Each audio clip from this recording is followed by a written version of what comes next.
there's a lot of evidence suggesting that Jews, have the money and will spend it if it's providing it. But 6 and I is hedging its bets. They're scared to test it. And so you got, the handful of big givers underwriting it and giving everyone a free ride, which, by the way, don't get me started on this one.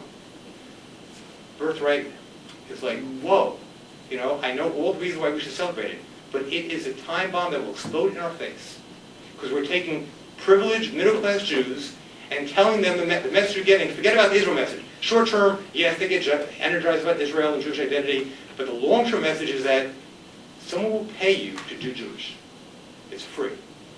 And that is a time bomb that will explode in our faces in the next 10 to 20 years that we will pay for generations to come. Rachel. I'm Rebecca, I'm sorry. Rebecca. That was Rachel. Rebecca. I'm the Director of Rabbis at Words at Ball.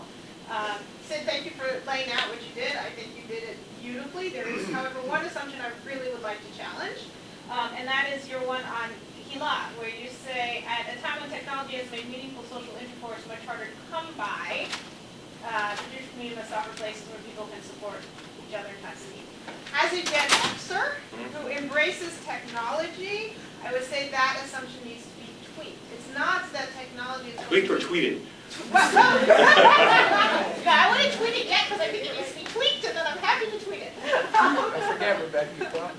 I know.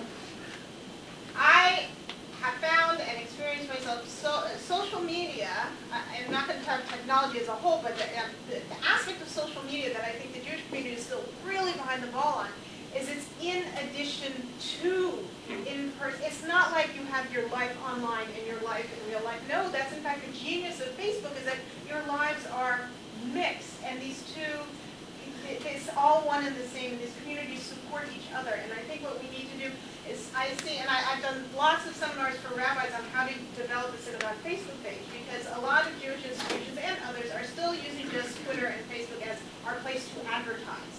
That's not the way it's meant to be used. It's meant to be used to enhance community interaction in that space, because not everyone's coming to shul every Shabbos, of course not, but you can still have a space on Facebook where you're going to check that page because it's automatically going to go into your feed about, all sorts of activities, simple as sharing what's going on. I mean, I live in Teaneck, and right now we're in a huge crisis mode from the storm. I mean, half of Teaneck still has no power, the schools have been shut for 3 days, and where are you getting information about what's going on but online from both Twitter and Facebook? And so I think that assumption needs to be tweaked so that the assumption is not that online social intercourse is taken away from in-person, but rather there's a much more integrated way to use both the technology and the in-person.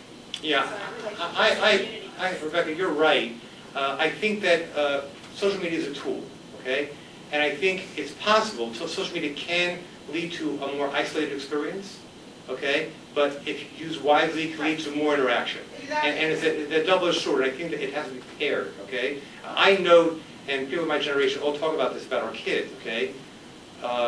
It's scary to me, and this experience with my children is not unique to me, when I know that my kids, in a crisis with a friend, will text their friend as opposed to picking up the phone and getting together with them. And when I suggest, this is something where you should really get together with John or Sally or Mary, whatever it's going to be, okay? They look at me like I told them to jump out a window, okay? I'm very worried about the loss of social skills on the part of the generation that's grown up and are digital natives. I'm very worried about that. See, and I wanted, as you have so astutely defined the covenantal and the tribal in the Jewish world, I think you're dichotomizing in the social media world that same way. It's now just natural to text rather than to talk. And so rather than saying, oh no, you shouldn't be doing that, I think we need to learn, for those of us who are not doing that naturally, that is now the natural mode of communication, and we have to get used to that as a natural mode of communication and master it and use it in those ways. Yeah, great point. That's great point. Yeah, please. Hi, I'm Sarah Tauber. I'm a professor of Jewish education at JTS, and also I worked a lot in the real world. This is my first year at it. Sorry for saying that. Tongue in cheek a little bit only. As a professor at the seminary, although I got my degree from there. I want to raise a question that maybe a little bit uncomfortable for us as leaders, and it's based on my observations at the seminary and out in the world of Jewish education. I have a belief that Judaism lives on because of the care of the grassroots people, but also because throughout thousands of years we have had leaders that have kept us going and have provided sustainability and more thriving. And I'm concerned about where our leaders are coming from. Because all the things that you're talking about require a kind of extraordinary leadership capacity.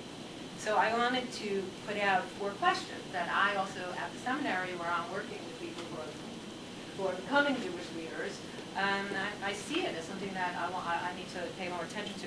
So what are the kinds of leaders that we want in the American Jewish community? What are we looking for? I don't know if we've ever really spent a lot of time thinking about that. What are the qualities? And that could be spiritual qualities, emotional, intellectual. What is it that we're looking for? How do we find these people? How do we cultivate? Where are they? Where do we go to find them? And how do we recruit them? How do we get them to want to become leaders? And I'll just speak to my own experience. I have a son who's a sophomore in college, and he's involved in college in Jewish stuff, not, but in other stuff too. And I said to him, I think you'd be a great rabbi. Not that the rabbi is the only model of Jewish leadership. I don't believe it is. Oh, no way. He wants to be a clinical psychologist. I believe he has wonderful qualities. But what? And me, I'm one of your leaders. Why isn't my son saying, oh yeah, I might think of becoming a rabbi. That's something. How do we recruit them? And then how do we support them when they go on that path and stay in the path so that they don't burn out and leave for other things? Yeah. Great question. On the penultimate question, I'm thinking about, of course, Chaim Potok's The Chosen, right? The Rebbe's son becomes a psychologist, right? So we may not recognize the future spiritual leadership of our community. They may not look like us and have our degrees.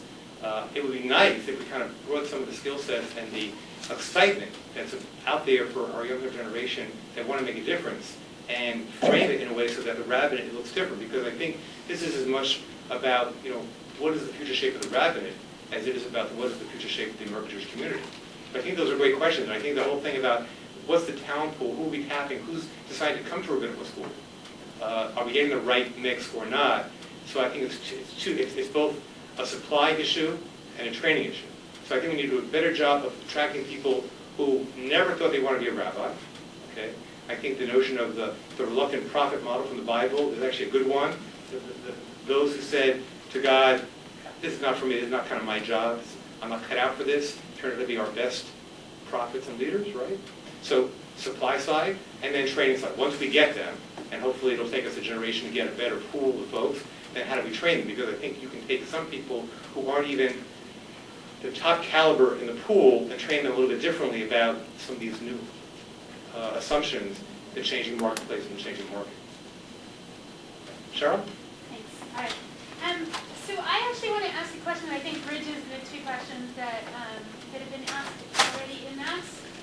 So if we think about the training, the ongoing training of our rabbis, how do we help them to be able to initiate the change in institutions that already exist, right? All the examples we give when we talk about these kinds of changes are the institutions that were newly created, calling themselves non-institutions, to avoid the institutionalization that they think that has become the Jewish community.